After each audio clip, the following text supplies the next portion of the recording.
What up? This is Tank the General. You know I got soul. All right, Tank.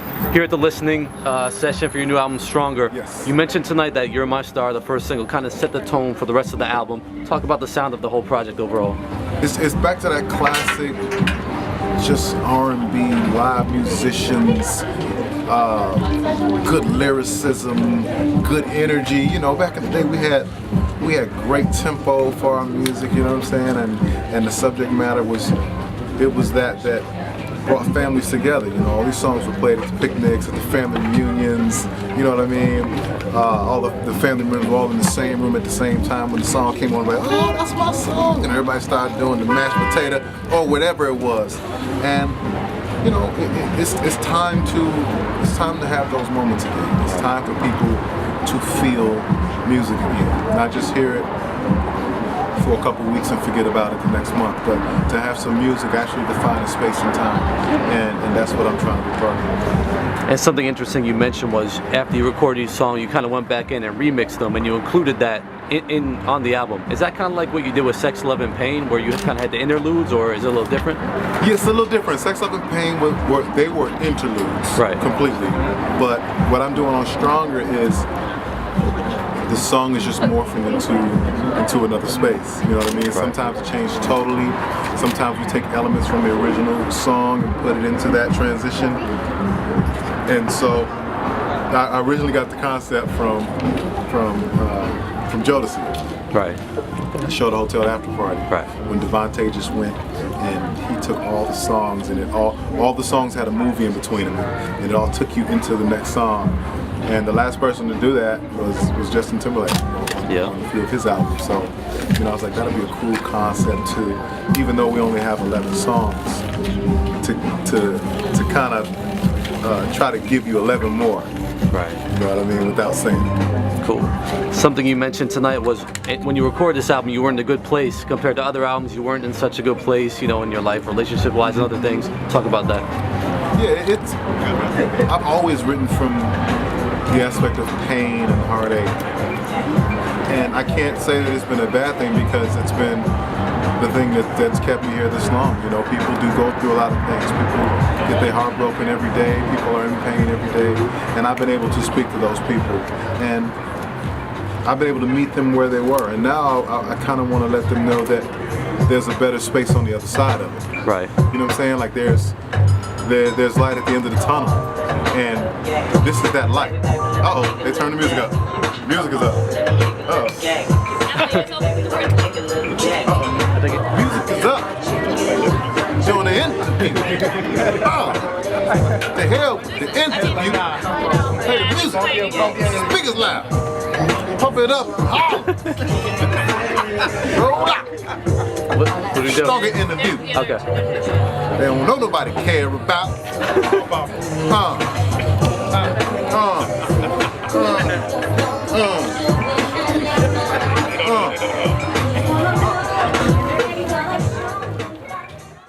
All right, so we were talking about how you were in a good place when recording this album compared to past albums. Yes, it's a great space, because you know, I've always written from pain, I've always written from heartache, and you know, that's where I was, and a lot of people experience that on a day-to-day basis. And so I really kind of met those people where they were. You know, I shared that space with them, and I was able to give them music for them to sing, you know what I mean, in the midst of their pain. Maybe it is there, you know, you can cry with it, and just feel that emotion. But this album is the brighter side to it. This album lets them know that on the other side of all that heartache and pain, you know, there's a little sunshine. Right. You know what I mean? When you're at peace with everything that's happened and everything that you've gone through, and you understand the lessons, and you take from it, and you build and you grow and you become stronger.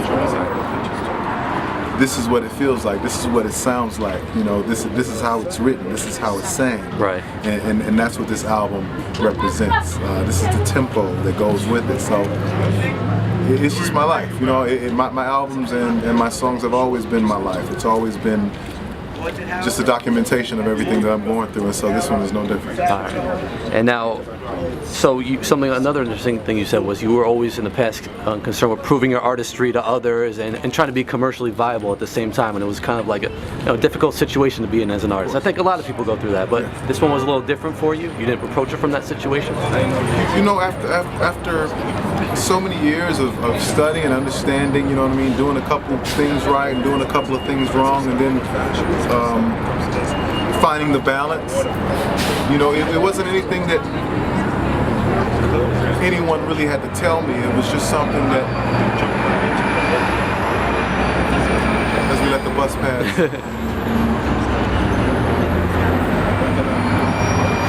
it was just something that I just needed a little push. Right. Direction-wise, I just needed a little confirmation. My manager, Jay Valentine, Craig Kalman, you know, a lot of guys in my corner, my friend Jason Bond, even Justin Timberlake for that matter, they said, do what you do best. Just do what you do best. Right. And the rest will take care of itself. Don't second guess it. Don't, you know, when I talked to Justin about his record making process, he was like, a lot of what you hear is not us in the studio going back and forth about what we should do. It's us in the studio encouraging each other, like, yeah, do that. That's gonna be hot. Do that, son. Why not? Just do it. And Tim will do it. Tim will say, do that. Just do it. That's right. Let's do it. And Justin will just do it. You know what I mean? And so that's kind of what I needed, you know, from my friends and people in my circle and my immediate team. Just that encouragement. Right. To say that, you know, this is the right way. Right. This is the right thing. And you've had it all along, but let's not hide it any longer. Let's rock it. That's awesome. Now, you talked about Justin Timberlake tonight, about how he impacted this album and how you kind of observed at a couple of his shows how it was, the support he got. You made a pretty bold statement about how you'd like that type of support for R&B artists. You know, how do you feel about, expand on that? Well, it's like I said, I want some music, some respectable music to be mainstream. Right. You know what I mean? I want some good subject matter to be mainstream. That's just what I want. You know what I mean? When it comes to empowering the people that are coming after us, the children that are listening to the music now, the musicians that are coming up now, the artists that are trying to be artists now, what direction are we leading them in? Where are we going? Right. Where do we want them to go? And some of the stuff that I'm hearing, I don't want that. I don't want it for my kids, and hopefully, they don't want it for their kids. And so this is the first step in me fighting that fight, and there are a lot of other artists that feel that way. They've been trying to make their money. They've been trying to get off the shelf at the record company because the record company only hears one thing, or they're putting them through the cookie cutter process. It's like, we need a song like that because that song is working, or what have you. But this again is another step in the direction of encouraging artists, my peers, we can do this, and it'll work. And inspiring a new generation to do something good with their music. I love it. Anything you want to add? Stronger. This summer, You're My Star, search looking for a soldier to sing with me at Essence Fest main stage presented by Coca-Cola. Waiting on you.